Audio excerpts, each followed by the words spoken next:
Hello everybody, welcome back to my channel. Welcome to this video where I am reviewing Poster Girl by Veronica Roth. I'm pretty excited for you guys to see this one because, as I mentioned in the video later, in the very beginning of the video, it is my debut review of Veronica Roth books in my channel, and I have quite the history with this author. I talk about it in the video, so I'm not even gonna re-mention it. But before we start, I want to say I have a post of this review on my blog, so if you want to see something more structured, because I am not willing to read out loud a script. I'm not. I just want to keep it kind of casual here in the channel. But if you want to see something more structured, you can visit my blog and you can read the post.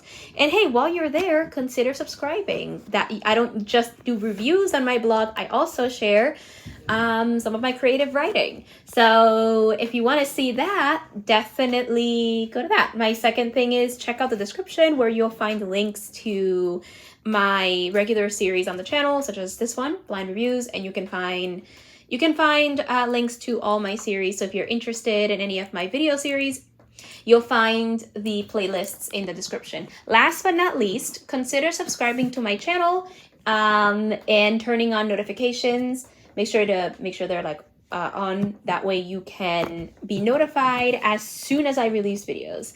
And with all that said, let's get back to regularly scheduled programming of my review for Poster Girl. Unfortunately, I did not make a Blind Anticipates video on this book. And I also didn't make, and I don't have much time to make, a Blind Anticipates video. On the next book, I'll probably be reviewing by this author. However, let this be my debut review for Veronica Roth books on my channel. I have a lovely relationship with this author and their work. I started reading their work. I started engaging with their work at age 14, which was it was about 2014. Wait, no. 2013 to beginning of 2014, around there. I do believe it was 2014, but let's just stretch it out. Let's make it something like that. It was about between 2013 to early to mid 2014, because I'd say about early 2014 though, because yeah. So I engaged with their work when the Divergent series was out. I will tell you this story one day, but I had one of my favorite phase as a teenager was my Divergent phase, and I had a Divergent phase. So so my first introduction to them was Divergent, and then I have continued to read the rest of their work. I have read Carve the Mark. I've recommended their books in my channel, even if I haven't reviewed them, but I have read Carve the Mark, the duology. I've also read the first book in their Chosen Ones series. It's been 2 years and they have not written the next one. I'm waiting for the next one. And now they've written what I believe to be, as far as I know, this is their first standalone book. And in a couple of months for me it'll be February. For you guys, I don't know if it'll be late 2023 to 2024, because I'm recording my content. Most of what you're watching is pre-filmed content. But for me, it'll be February 2023. They have another book coming out. It seems to be a standalone novella called Arch Conspirator, which is a reimagining of Antigone, and I'm pretty excited to see. So yeah, that is kind of like my relationship with their work. I'm very familiar with their work as far as I know. So yeah, that is it. And now we're reviewing Poster Girl. Okay. No, thanks, Aylin. And now we're reviewing what I'm pretty sure is their first standalone book. So here's the synopsis. Veronica Roth tells the story of a woman's desperate search for a missing girl after the collapse of the oppressive dystopian regime and the dark secrets about her family and community she uncovers along the way. What's right is right.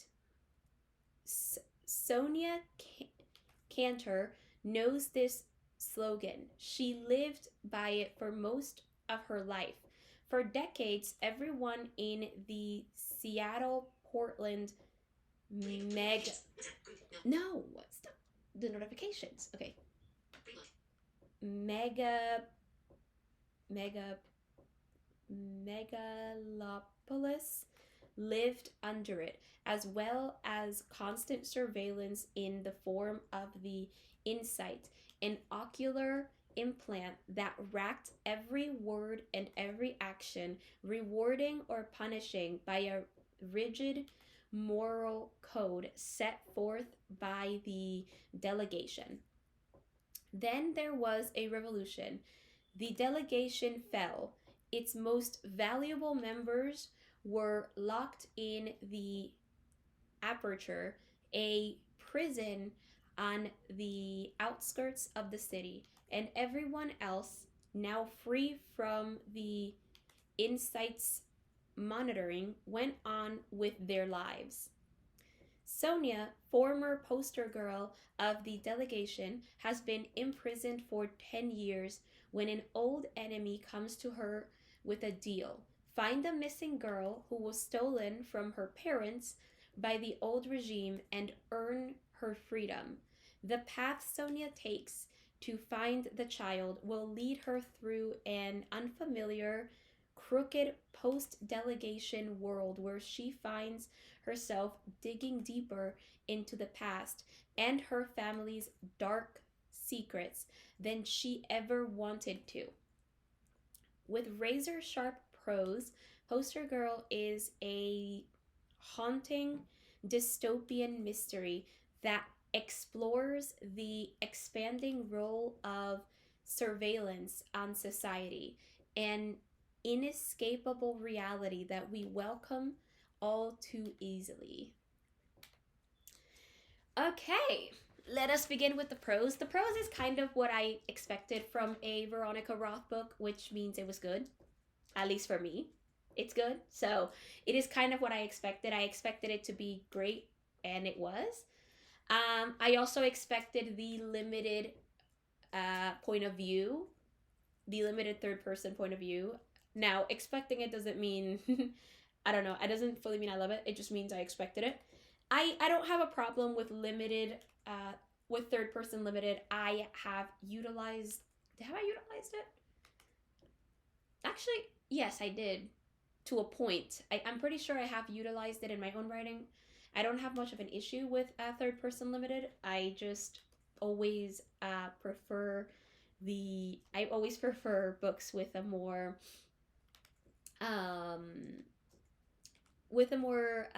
like, I guess, open perspective, I guess you could say, like third person unlimited. There it is. Which I think it's omniscient, but then again, it's not. I don't. Third person unlimited just sounds better. So I don't have an issue with the writing. I think it's fine. The pacing also works out pretty well. I did like it. I think the pacing was really interesting. It was not too fast or too slow, so I had enough time to fall in love with Sonia along with the other characters as well. So I had a great time with this book.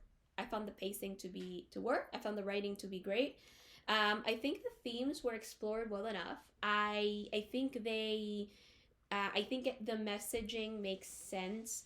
How easily we kind of give into what society, like the surveillance society is kind of constantly having on us. I mean, even now, even though it's a small form of surveillance, you get apps like, can we track your activity so we can deliver can we track your activity throughout other companies so we can deliver personalized ads. Like, even that is a form of surveillance in a way, and I think it is a warning of how of how society can keep an eye on us. However, I also want to say that there is a that it does take it to an extreme that makes sense, but also you have two forms of extremeness in the book. You have one that is all for it and who sort of realizes the issues with the technology and will and has a somewhat of a view that it's not great for society to keep an eye on you, but also welcomes all the rest of the technology and may even be keeping a slight eye on you anyway. And then you have the extreme that kind of wants to get rid of all the progress or most of the progress and return to something that was not like the cloud. And I find it kind of an interesting in two different extremes, because I think these are conversations that are kind of being had in a way of how social media and technology are kind of taking over our lives. I mean, guys, I have an echo next to me. I don't want to say her name, but just in case, I'm muting her. I have an echo literally right next to me that is that kind of listens to me all the time, and I have her. There was a point where I have her kind of knowing a lot of my information. You know, she knows she can call my phone.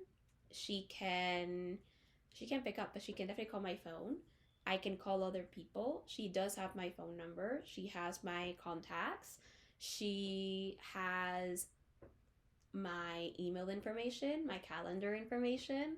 So there is a lot that we give over to technology, and in a way it is also a way for technology to keep an eye on us, or other people who are controlling it to keep an eye on us.